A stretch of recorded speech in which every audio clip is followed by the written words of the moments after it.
तो बच्चों ये क्लास 11 सब्जेक्ट हिंदी का एनुअल एग्ज़ाम क्वेश्चन पेपर है 2024-25 मॉर्निंग शिफ्ट का। इससे पहले के सेशन का भी अपलोड है 2023-24 का विद कंप्लीट सॉल्यूशन प्रैक्टिस कर लेना, ठीक है। तो ध्यान से देख लो, complete question with complete answer, ठीक है, प्रैक्टिस कर लेना। काफ़ी बच्चों की क्वेरीज थी। सेक्शन ए खंड का पहला क्वेश्चन है, गद्यांश को पढ़ना है, पढ़कर आंसर देना है। तो गद्यांश को पढ़ लेना, ठीक है। डायरेक्ट आ जाओ सीधा क्वेश्चन पर। यहाँ से आप देख सकते हो, पहला क्वेश्चन था लोगों के नैतिक तथा आध्यात्मिक उत्थान के लिए डैश आवश्यक है। तो सही विकल्प यहाँ से सिलेक्ट करना था। तो राइट आंसर है स्वशासन, ठीक है। ख ऑप्शन करेक्ट है, ठीक है। आगे देखो ध्यान से। इसके बाद में अगला क्वेश्चन है सेकंड असर्शन रीजन वाला क्वेश्चन था। तो यहाँ पर कथन है कोई भी गुलाम देश पतंजलि बुद्ध अथवा वाल्मीकि जैसे विभूतियाँ नहीं दे सकता। बिल्कुल सही। कारण एक स्वतंत्र आदमी का मस्तिष्क और उसकी आत्मा एक गुलाम आदमी के मन मस्तिष्क के समान नहीं हो सकती। ये भी सही बात है। और यहाँ पर जो कारण है ये कथन की व्याख्या भी है, तो गा लगाएंगे, ठीक है। यहाँ पर कथन ए और कारण आर दोनों सही हैं और कारण आर कथन ए की सही व्याख्या करता है। अगला क्वेश्चन राजनैतिकहीनता का मनुष्य पर क्या प्रभाव पड़ता है। तो मनुष्य के आत्मसम्मान को ठेस पहुंचाती है। गा करेक्ट है, ठीक है। आगे यहाँ पर स्वशासन से आप क्या समझते हैं, ठीक है। अगला क्वेश्चन है स्वशासन से आप क्या समझते हैं। तो आंसर है अपना शासन पराधीन न होना, ठीक है। इसके बाद में क्वेश्चन देखो, अभी कंप्लीट आंसर की शो करूंगा इसी वीडियो में, तो कंप्लीट पेपर का सॉल्यूशन देख लेना, ठीक है। अगला क्वेश्चन 2 नंबर का था, ठीक है। क्वेश्चन देख लो, अभी सॉल्यूशन साथ में डिस्कस करेंगे। अभी साथ के साथ एमसीक्यू क्वेश्चन देख लो, ठीक है। सेकंड क्वेश्चन यहाँ पर कविता था, पढ़कर आंसर देना था। कविता को आप पढ़ लेना, ठीक है। डायरेक्ट आ जाओ क्वेश्चन पर, ठीक। तो पहला क्वेश्चन था इसका तम का अपने सूरज पर विस्तार। पंक्ति में तम का अर्थ है तो अंधकार है, क्या है, अंधकार, ठीक है। अगला क्वेश्चन है कविता में कवि का कौन सा भाव मुखर हुआ है। तो असमर्थता, खा करेक्ट है। अगला बढ़ती आती रात चील सी पर फैलाए में अलंकार है तो उपमा अलंकार है, ठीक है। बाकी अलंकार पढ़ लेना अच्छे से। इसका आंसर नहीं है, अभी आंसर की में देखना, ठीक है। क्वेश्चन देख लो। इसके बाद में खंडखा देख लो। यहाँ पर जो क्वेश्चन आंसर है एक साथ आंसर की में देखना, ठीक है। पहले देख लो क्योंकि पैटर्न सेम रहेगा, कुछ क्वेश्चन सेम हो सकते हैं, ठीक है। चौथा क्वेश्चन यहाँ पर आपके लिए होगा दृश्य लेखन का, ठीक है। तो किसी एक पर लिखना होगा, यहाँ पर चॉइस होगी, 3 दिए गए हैं। अगला क्वेश्चन पांचवा आवेदन पत्र लिखना होगा, चॉइस होगी अथवा वाला, ऊपर करो या फिर नीचे, ठीक है, आपकी मर्जी होगी।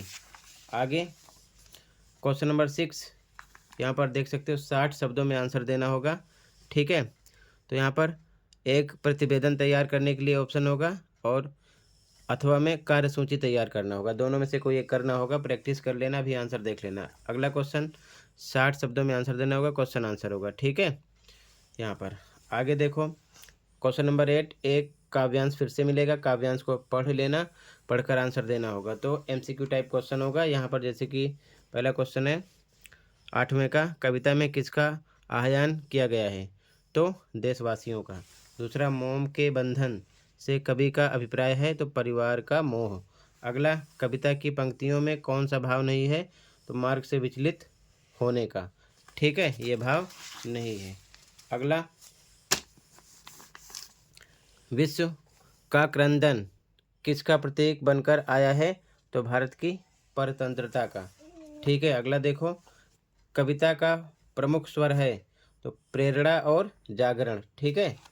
इसके बाद में क्वेश्चन नंबर 9 40 शब्द में क्वेश्चन आंसर होगा, कोई दो करना होगा, ठीक है। क्वेश्चन देख लो, अभी आंसर की में देखना। इसके बाद क्वेश्चन 10 फिर से एक काव्यांश मिलेगा, सा प्रसंग व्याख्या करनी होगी, तो इसे आप तैयार कर लेना, चॉइस होगी, दोनों में से कोई एक करना होता है।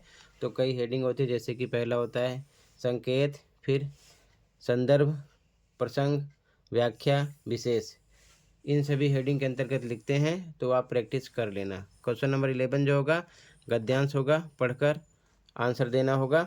ठीक है, तो यहाँ पर इस प्रकार से क्वेश्चन MCQ टाइप, जैसे कि पहला क्वेश्चन है गद्यांश में वर्णित एक लड़का कौन है, तो लाल का एक दोस्त। अगला, तू तो ठीक भारत माता सी लगती है, यह कथन किसके लिए कहा गया है, तो जानकी के लिए।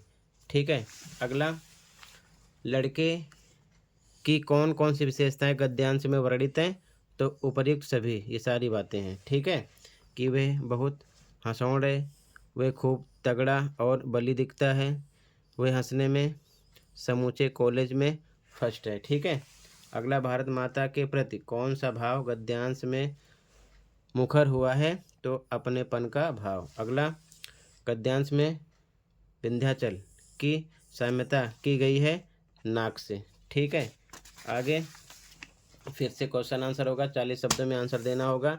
ठीक है, यहाँ पर मेंशन है कोई दो। ठीक है, 2-2 नंबर का होगा, अभी आंसर लास्ट में देखना। फिर अगला क्वेश्चन 13 गद्यांश होगा, सप्रसंग व्याख्या करनी होगी, चॉइस होगी, कोई एक करना होगा। ठीक है, तो इसमें भी सेम हेडिंग यूज होती है, संकेत, संदर्भ, प्रसंग, व्याख्या विशेष। ठीक है, तो अच्छे से तैयार कर लेना। फिर अगला क्वेश्चन होगा 100 शब्दों में आंसर देना होगा, कोई 2 प्रश्नों का। ठीक है, 5-5 नंबर का होगा, तो इस प्रकार से क्वेश्चन होगा। तो मैंने टोटल पूरा पैटर्न समझा दिया, अब ध्यान से देख लो कंप्लीट पेपर की आंसर की। ठीक है, और प्रैक्टिस कर लेना। तो स्टार्ट करते हैं, ध्यान से देखो कंप्लीट पेपर की आंसर की। ओके, तो बच्चों अब आंसर देख लो ध्यान से, ये आंसर की है। ठीक है, ध्यान से देखते चलो आंसर को कंप्लीट पेपर की। इसी प्रकार सभी पेपर के आंसर अपलोड हैं, देख सकते हो, कमेंट में लिंक मिलेगी। ठीक है ना, प्लेलिस्ट की, यहाँ से आंसर स्टार्ट है। जैसे कि फर्स्ट में खा ऑप्शन था, सुशासन, सेकंड में गा था, थर्ड में गा। ठीक है, फोर्थ का आंसर। इसी प्रकार देखते चलो और आराम से कंप्लीट पेपर प्रैक्टिस कर लेना। 2023-24 का भी कर लेना, वो भी अपलोड है। ठीक है, क्वेश्चन 1 कंप्लीट हुआ। क्वेश्चन 2 का आंसर देखो, फर्स्ट में घा था अंधकार, सेकंड में खा असमर्थता, थर्ड में का उपमा अलंकार, ये फोर्थ का आंसर, फिफ्थ का आंसर, 6 का आंसर सेकंड के। ठीक है, ये कंप्लीट हुआ।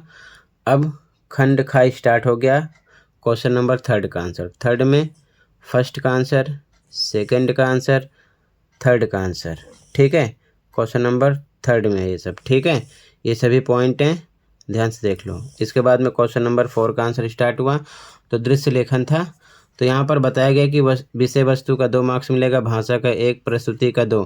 अपने अकॉर्डिंग लिखना था, अलग अलग होगा अपने दिमाग से। इसके बाद में 5वां क्वेश्चन भी सेम, पत्र लेखन अपने हिसाब से लिखना था, उसी हिसाब से आपको नंबर मिल जाएगा। क्वेश्चन नंबर 6 में भी सेम, यहाँ पर प्रारूप एवं भाषा के 1 अंक, विषय वस्तु के 2। इसी प्रकार अथवा कार्यसूची का मेंशन किया गया है। ठीक है, प्रारूप एवं भाषा का 1 अंक, विषय वस्तु का 2, अपने अकॉर्डिंग लिखना था अलग अलग। ये क्वेश्चन नंबर 7 का आंसर है फर्स्ट का। ठीक है, और ये 7 में सेकंड का आंसर है, ध्यान से देखते चलो। ठीक है, और ये क्वेश्चन नंबर 8 का आंसर स्टार्ट हो गया, सेक्शन सी यानी खंड का, फर्स्ट का आंसर, सेकंड का आंसर, थर्ड का आंसर, फोर्थ का आंसर, फिफ्थ का आंसर। ठीक है, क्वेश्चन नंबर 8 के बाद 9 का आंसर, फर्स्ट का आंसर 9 में, ये सेकंड का आंसर है क्वेश्चन नंबर 9 में। ठीक है, ये सभी पॉइंट हैं, ध्यान रखना। ये क्वेश्चन थर्ड का आंसर है 9 में, थर्ड का आंसर है। ठीक है, अब क्वेश्चन नंबर 10 स्टार्ट है, सप्रसंग व्याख्या अपने हिसाब से लिखना था, संदर्भ प्रसंग व्याख्या विशेष के हिसाब से आपको नंबर मिलता। क्वेश्चन नंबर 11 का आंसर है first, second, third, fourth, fifth का आंसर है। ठीक है, क्वेश्चन नंबर 12 का आंसर है ये, 12 में फर्स्ट का आंसर है ये, सेकंड का आंसर है ये। ठीक है, 12 में थर्ड का आंसर है ये। क्वेश्चन नंबर 13 गद्यांश की सप्रसंग व्याख्या करनी थी, तो संदर्भ प्रसंग व्याख्या विशेष के हिसाब से लिखना था, आपको नंबर मिल जाता है। क्वेश्चन नंबर 14 में फर्स्ट का आंसर है ये। ठीक है, 14 में फर्स्ट का आंसर है, 14 में सेकंड का आंसर है ये, क्वेश्चन नंबर 14 में। ठीक है, थर्ड का आंसर है ये। ठीक है, और ये कंप्लीट हुआ।